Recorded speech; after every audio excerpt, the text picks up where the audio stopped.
তোমরা কি রাগ করেছো?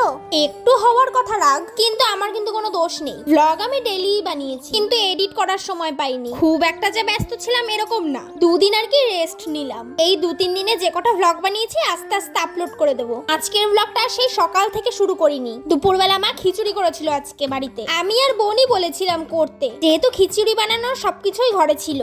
খিচুড়ি বিকেল বেলা খেয়েছি, খেতে খেতে বিকেল হয়ে গেছিল। তারপরে রেডি হয়ে চলে আসলাম পড়তে। আজ যেহেতু আমার আর্টস পড়া আছে, এটা আমার পড়ার ঘর, আর পড়া ছুটি হতে হতে 8টা বেজে যায়, আর 8:30তেই মা বাবা বাড়ি চলে আসে। আসার সময় বাবা মা চিকেন নিয়ে এসেছিল, আর আজকে আরো বিশেষ করে সলিড পিস নিয়ে এসেছিল বেশি।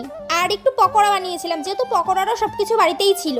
ব্যাস, বোনলেস চিকেন, কর্নফ্লাওয়ার, ময়দা, কাঁচা লঙ্কা, পেঁয়াজ, হলুদ, লবণ, লঙ্কার গুঁড়ি, গোলমরিচের গুঁড়ো আর গরম মশলার গুঁড়ো। ব্যাস, চিকেন পকোড়া এটুকুতেই করে দিলাম। ও হ্যাঁ, আর ধনেপাতা অ্যাড করেছিলাম। চিকেন পকোড়া খাওয়ার হয়ে যাওয়ার সাথে সাথেই মা বাবা দিয়ে দিল চিকেন কষা। মা তো আমাকে আর বোনকে দিয়ে গেছিল, কিন্তু আরেকজনের কথা ভুলে গেছিল। সে এসে মনে করিয়ে দিল আমি কিন্তু আছি।